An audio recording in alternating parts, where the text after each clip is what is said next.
Welcome to our channel Sarbindu physics. आज हम पढ़ेंगे लॉज ऑफ मोशन का पार्ट 2। तो प्रीवियस पार्ट में हमने Newton's first law of motion पढ़ा था। आज हम Newton second law of motion पढ़ेंगे। उससे पहले हम मोमेंटम के बारे में पढ़ेंगे।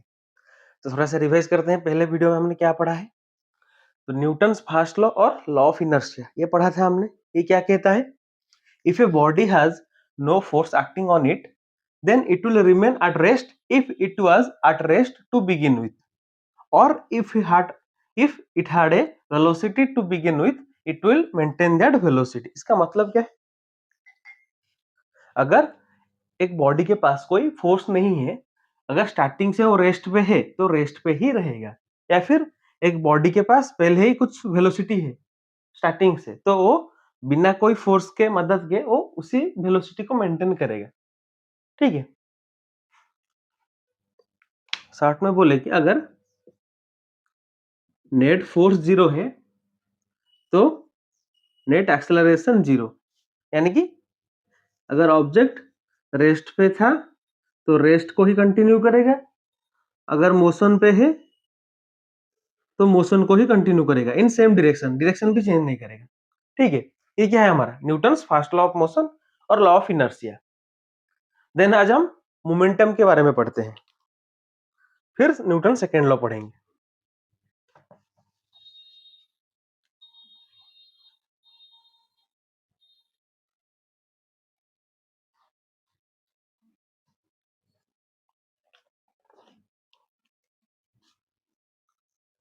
तो मोमेंटम होता क्या है, देखिए यहाँ पे ये एक ग्लास का मान लेते हैं, यहाँ पे सरफेस है। ठीक है, ये टोटल ग्लास का है। यहाँ पे हमने एक छोटा सा प्लास्टिक का बल नीचे डाला, दूसरा यहाँ पे एक बड़ा सा जो हम क्रिकेट में खेलते हैं कॉर्क या फिर ड्यूस का बॉल डाला नीचे। ठीक है, इसका मास है छोटा एम, इसका है कैपिटल एम, दोनों को सेम वेलोसिटी से डाला, v से, इसको भी v से। ठीक है, तो यहाँ पे ये जो छोटा सा प्लास्टिक का बॉल है ये क्या किया, ये जो ग्लास का ये जो सरफेस है इसको ब्रेक नहीं कर पाया, लेकिन ये जो बड़ा वाला बॉल है कॉर्क या फिर ड्यूस का ये क्या किया, इस सरफेस को ब्रेक कर दिया। हालांकि दोनों के पास वेलोसिटी सेम था, लेकिन यहाँ पे क्या हुआ, मास यहाँ पे ज्यादा है यहाँ पे कम है, तो यहाँ पे ये जो इफेक्ट है मोशन का जिसकी वजह से ये ग्लास ब्रेक हुआ, ये जो ग्लास है ये क्या हुआ, टूट गया। ये जो इफेक्ट है ये किसकी वजह से हुआ, मास की वजह से, क्योंकि यहाँ पे दोनों का वेलोसिटी तो सेम है। वैसे ही अगर यहाँ पे ये एक गन है, ठीक है, इससे एक बुलेट फायर किया गया, और एक वही सेम बुलेट है जिसको यहाँ पे मान लेते हैं कि हमने हाथ से फेंका। ठीक है, यहाँ पे गन से फायर हुआ, यहाँ पे हाथ से फेंका, तो कहाँ पे हमें ज्यादा फोर्स चाहिए होगा बुलेट को स्टॉप करने के लिए, यहाँ पे अगर हाथ से फेंका जाएगा बुलेट तो यहाँ पे आसानी से कम फोर्स से हम स्टॉप कर लेंगे, लेकिन यहाँ पे जब गन से फायर किया जाएगा तब ज्यादा फोर्स चाहिए हमें स्टॉप करने के लिए।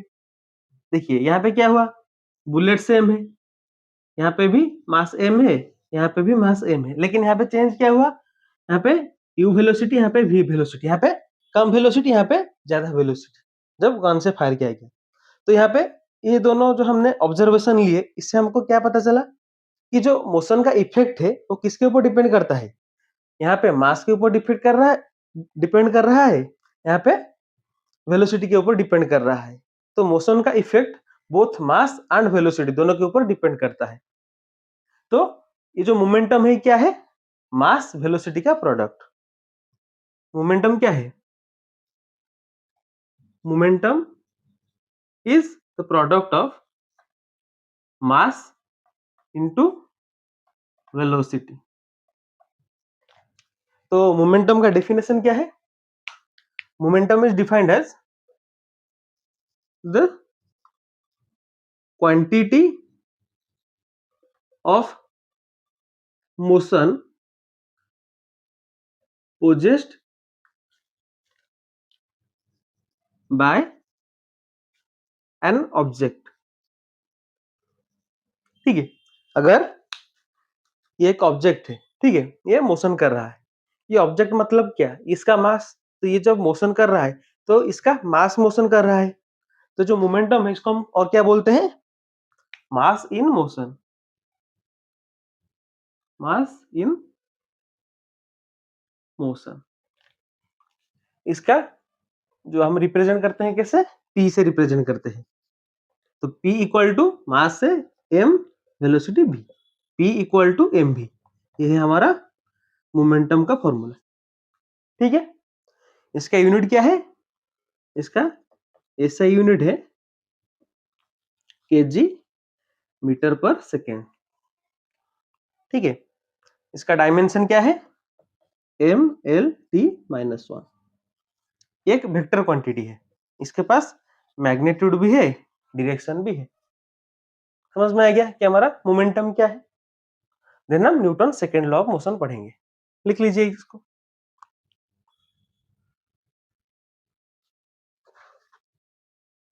इरेज करते हैं। Newton second law of motion क्या है, it states that the rate of change of momentum of a body is directly proportional to the external force applied on the body and the change takes place in the direction of applied force।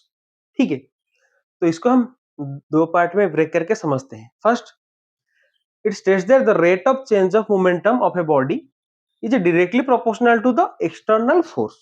ठीक है, तो अगर मान लेते हैं कि एक applied force है F, तो जो एक्सटर्नल फोर्स F है वो क्या है, directly proportional to rate of change of momentum. ठीक है, rate of change of momentum क्या है, dp बाई dt। ठीक है, change of momentum with respect to time, rate of change of momentum. ठीक है, तो ये हमको गिवन है। मोमेंटम क्या है, अभी हमने पढ़ा है P इज एम भी, तो यहाँ पे मोमेंटम के जगह पे एम भी लिखते हैं, तो ये क्या है, डायरेक्टली प्रोपोर्शनल टू ये एम भी नीचे टी, तो इसको डिफ्रेंसिएशन करेंगे, क्या हो जाएगा, d v by d t, बाहर एम ले आते हैं, plus v d m by d t, यहां से क्या आ जाएगा, फोर्स इक्वल टू एम में। ठीक है, क्योंकि यहाँ पे ये मास जो है वो क्या है, कांस्टेंट है, मास कांस्टेंट ही रहेगा, तो डिफरेंशिएशन क्या होगा, कांस्टेंट का जीरो। तो ये क्या है, डीवी बाई डी क्या है हमारा, एक्सेलरेशन। हमने पढ़ा है ना, rate of change of velocity with respect to time क्या है, एक्सेलरेशन। तो फोर्स का फॉर्मूला क्या आ गया, मास इनटू एक्सेलरेशन। इसको हम कब कंसीडर करेंगे, जब वेरिएबल मास होगा, उसके लिए हम कंसीडर करेंगे फोर्स फॉर वेरिएबल मास। जब इसका क्वेश्चन करेंगे तब आपको बताऊंगा इसका हम यूज कैसे करेंगे। तो यहाँ पे ये जो फोर्स का फॉर्मूला आ गया, मास इनटू एक्सेलरेशन, यूनिट क्या है, ऐसा यूनिट न्यूटन, और इसका यूनिट क्या है, kg metre per second square. ये जो न्यूटन है क्या है, kg metre per second square. इसका सीजीएस यूनिट क्या होगा, dyne, 1 newton is equal to 10 to the power 5 dyne, याद रखिएगा, इसको क्वेश्चन में यूज होगा इसका। ठीक है, तो यहाँ पे ये फर्स्ट पोर्शन है क्या, the rate of change of momentum is directly proportional to applied force और एक्सटर्नल फोर्स, ये है क्या, इसका फर्स्ट पार्ट। सेकंड पार्ट क्या है, the change takes place in the direction of applied force, यानी कि अगर ये ऑब्जेक्ट है जो कि रेस्ट पे है, इसके ऊपर अगर फोर्स लगेगा तो क्या होगा, मोशन करेगा। लेकिन अगर ये ऑब्जेक्ट मोशन में है, तो अगर उसी डायरेक्शन में फोर्स लगेगा तो इसका क्या करेगा, स्पीड को इंक्रीज करेगा, या फिर अगर ऑपोजिट डायरेक्शन में फोर्स लगेगा तो क्या करेगा, इसका जो स्पीड है उसको डिक्रीज करेगा। ठीक है, तो ये हमारा क्या, Newton second law of motion. समझ में आ गया, ये लिख लीजिए, फिर इसके ऊपर क्वेश्चंस करते हैं। देखिए, ये जो फोर्स का ये फॉर्मूला है, इसको हम और किस तरह से लिख सकते हैं। यहाँ पे मोमेंटम क्या है हमारा, P इक्वल टू एम भी।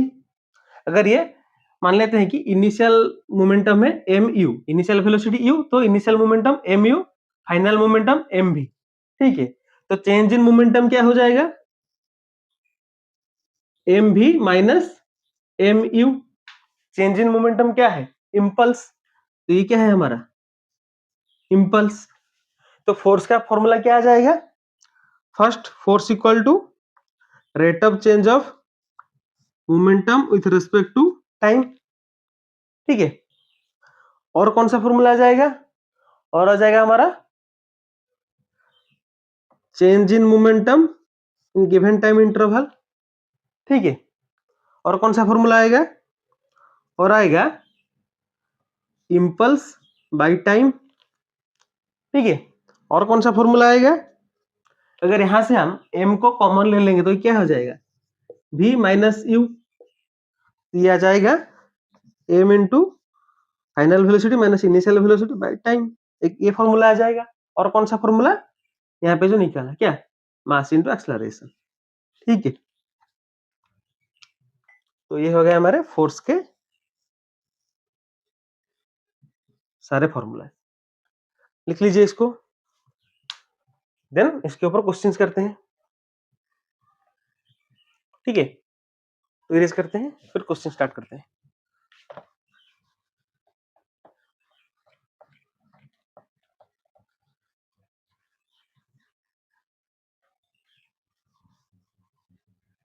देखिए पहले आप एकदम सिंपल क्वेश्चन से स्टार्ट करते हैं। If momentum is t to the power 4 plus 3t square, then find force at t equal to 2 second. t equal to 2 second में फोर्स निकालिए। खुद से ट्राई कीजिए, करते हैं सॉल्व। फोर्स क्या है?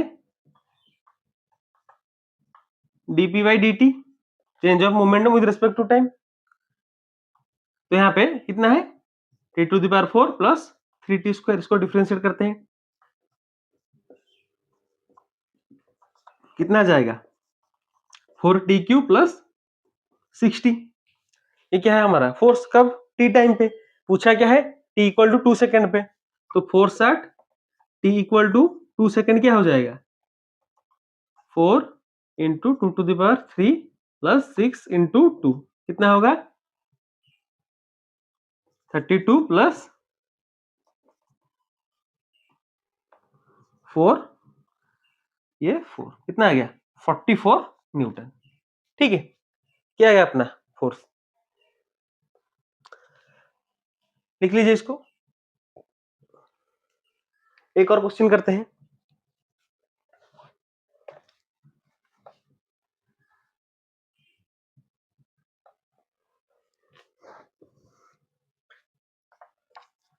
If velocity is T Q plus 3t square, find force if mass is 5 kg। खुद से ट्राई कीजिए इसको, सॉल्व करते हैं। यहाँ पे वेलोसिटी गिवन है, तो फर्स्ट हम वेलोसिटी से क्या निकालेंगे? एक्सेलरेशन।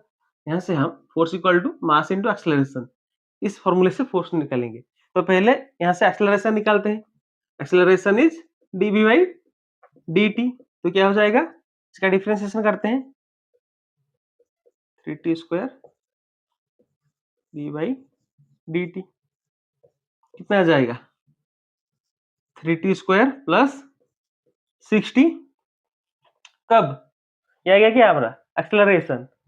यहाँ पे निकालना क्या है? फोर्स। यहाँ पे टाइम दे देते हैं 8 t इक्वल टू 3 सेकेंड, ठीक है। 3t इक्वल टू 3 सेकेंड में निकालना है। तो यहाँ पे acceleration t equal to 3 second पे क्या हो जाएगा? 3 इंटू 3 का स्क्वायर प्लस 6 इंटू 3, आ गया 27 प्लस 18, आ गया 45 मीटर पर सेकेंड स्क्वायर, क्या एक्सेलरेशन। तो फोर्स क्या आ जाएगा? Mass into acceleration. मास कितना है? 5 kg इंटू एक्सेलरेशन 45, कितना आ जाएगा? 225 न्यूटन, ठीक है। ये आ गया अपना क्या? फोर्स। लिख लीजिए इसको। तो इस तरह से आप सिंपल क्वेश्चन कर सकते हैं। वहां पे हमने पिछले क्वेश्चन में मोमेंटम दिया था, उससे हमने क्या निकाला? फोर्स। यहाँ पे वेलोसिटी गिवन है, यहाँ से फोर्स निकाला। लिख लीजिए इसको। देखिए अब हम देखिए ग्राफ को देखते हैं। ये हमारा वेलोसिटी टाइम ग्राफ, ये हमारा एक्सेलरेशन टाइम ग्राफ, ठीक है। यहाँ पे हमारा मोमेंटम टाइम ग्राफ, यहाँ पे हमारा फोर्स टाइम ग्राफ। तो कंपेयर करके समझते हैं। वेलोसिटी टाइम ग्राफ में क्या है, हमने पढ़ा है यहाँ पे जो स्लोप है ये क्या है हमारा, वेलोसिटी टाइम ग्राफ है हमारा, जो स्लोप है वो क्या है हमारा, एक्सेलरेशन। जब एक्सेलरेशन क्या है, dv बाई dt, और इसका स्लोप क्या है, tan थीटा। वैसे ही मोमेंटम टाइम ग्राफ में इसका स्लोप क्या होगा,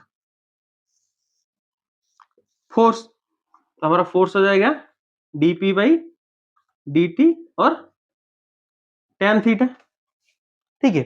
वैसे ही एक्सेलरेशन टाइम ग्राफ में अगर ये एक कर्व है तो इसका अंडर ये जो एरिया है ये क्या है हमारा, चेंज इन वेलोसिटी,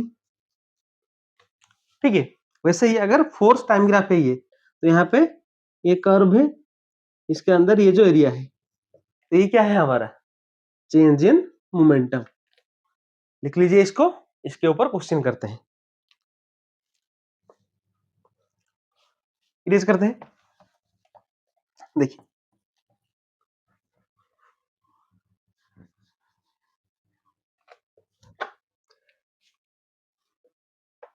यहाँ पे ये है हमारा मोमेंटम टाइम ग्राफ। तो यहाँ पे गिवन है स्लोप, ये एंगल गिवन है 30 डिग्री, फाइंड फोर्स। तो फोर्स कैसे निकालेंगे, मोमेंटम टाइम ग्राफ में फोर्स क्या होगा, tan थीटा। तो tan थीटा कितना हो जाएगा, 1/√3 न्यूटन, ठीक है। ये क्या गया अपना फोर्स। वैसे ही अगर लिख लीजिए इसको, यहीं पे अगर ये हमारा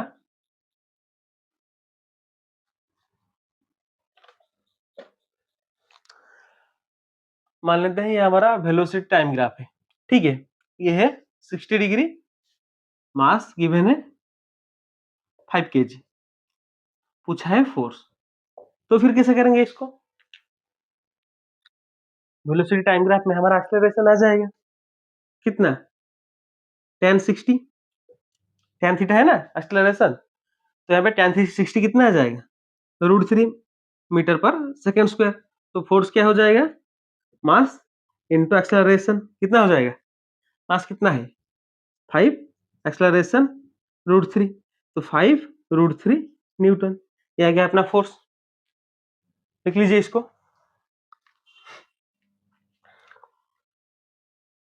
ठीक है।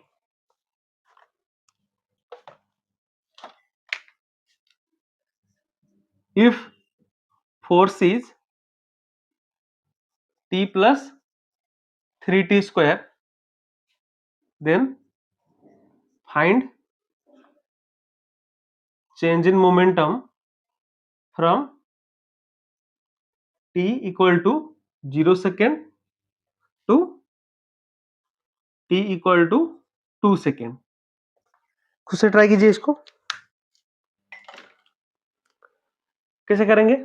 देखिए फोर्स क्या है हमारा, change in momentum with respect to time. तो एक तरफ मोमेंटम को रखते हैं, एक तरफ फोर्स टाइम को ले आते हैं। तो dp equal to f dt, दोनों तरफ इंटीग्रेट करते हैं 0 से 2 सेकंड तक। तो यहाँ पे हमारा चेंज इन मोमेंटम ये चाहिए हमें। फोर्स गिवन कितना है, t प्लस 3t स्क्वायर, इसका इंटीग्रेशन करते हैं, कितना आएगा, ये आ जाएगा हमारा T square by 2 plus 3t³ by 3, lower limit 0 upper limit 2। Put करते हैं, 0 पुट करने की कोई जरूरत नहीं, 0 ही आएगा। डायरेक्ट 2 पुट करते हैं तो क्या आएगा, 2 का स्क्वायर नीचे 2 प्लस यहाँ पे 3 कैंसिल, तो ये आ जाएगा हमारा 2⁻3।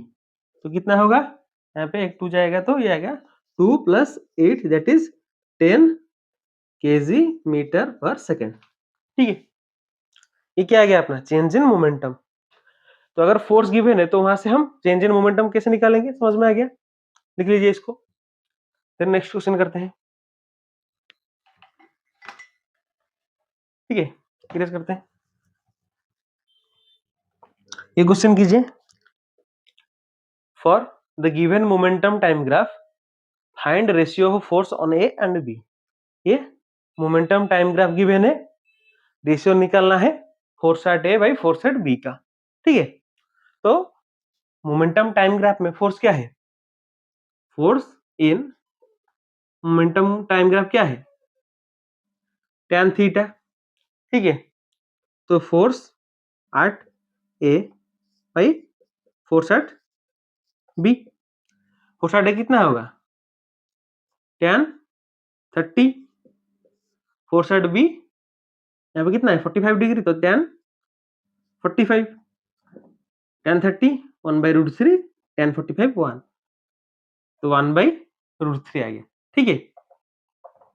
तो रेशियो क्या आ गया, force at A by force at B का 1/√3, समझ में आ गया, लिख लीजिए इसको, ठीक है। नेक्स्ट क्वेश्चन करते हैं, है हमारा आज का आखिरी क्वेश्चन, सॉल्व करते हैं इसको। गिवन क्या है, the force F acting on a particle of mass M is indicated by the force time graph, find change in momentum from 0 to 8 second.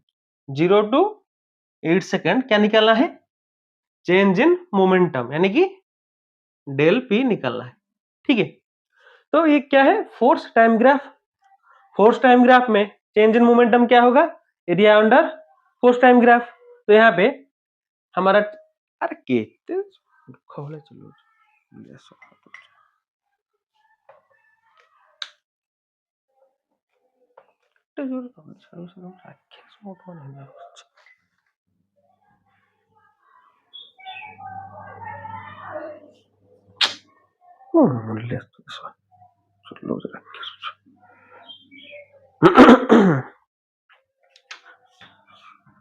ये हमारा आज का आखिरी question,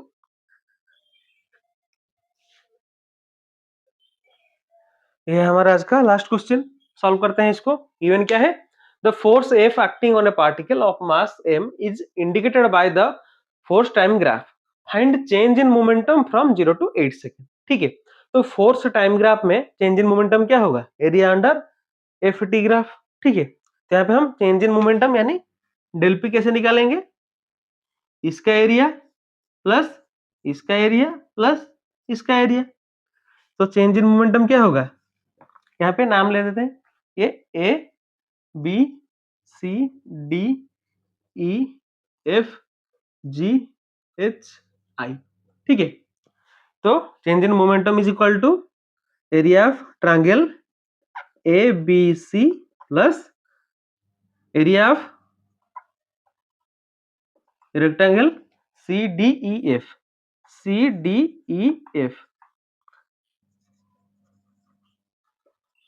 plus area of F G H I, ठीक है। तो ये क्या है, राइट एंगल ट्रायंगल, तो इसका एरिया क्या होगा, हाफ इंटू बेस कितना है ए सी, कितना है यहाँ 2 इंटू हाइट कितना है 6, माइनस माइनस क्यों, क्योंकि यहाँ पे ये नेगेटिव पोर्शन में है, ठीक है। ऊपर का हमारा पॉजिटिव, नीचे का नेगेटिव, तो ये क्या होगा, यहाँ पे breadth into length into breadth, rectangle है ना, तो लेंथ कितना है, ये हमारा 3 इंटू 2 प्लस यहाँ पे इसका एरिया क्या होगा, वही यहाँ पे ये 2 इंटू 3, 2 इंटू 3, तो कितना आ जाएगा, सॉरी यहाँ पे 2 नहीं है, 8 माइनस 4, ये है 4, सो 4 इंटू 3, तो ये कितना होगा, ये आ गया 6, यहाँ पे 3 इंटू 2 6, तो ये दोनों हो गए 0, ये आ गया कितना 12 केजी मीटर पर सेकेंड। और क्या हो सकता है, यहाँ पे यूनिट क्या है, न्यूटन सेकेंड में दिया है, तो हम न्यूटन सेकेंड में करेंगे, तो कितना है 12 न्यूटन सेकेंड, ठीक है। ये आ गया हमारा आंसर। ये 2014 में पूछा गया था क्वेश्चन है, लिख लीजिए इसको। तो इसी के साथ आज का हमारा वीडियो खत्म करते हैं, बाकी आगे पढ़ेंगे नेक्स्ट पार्ट में। Thanks for watching.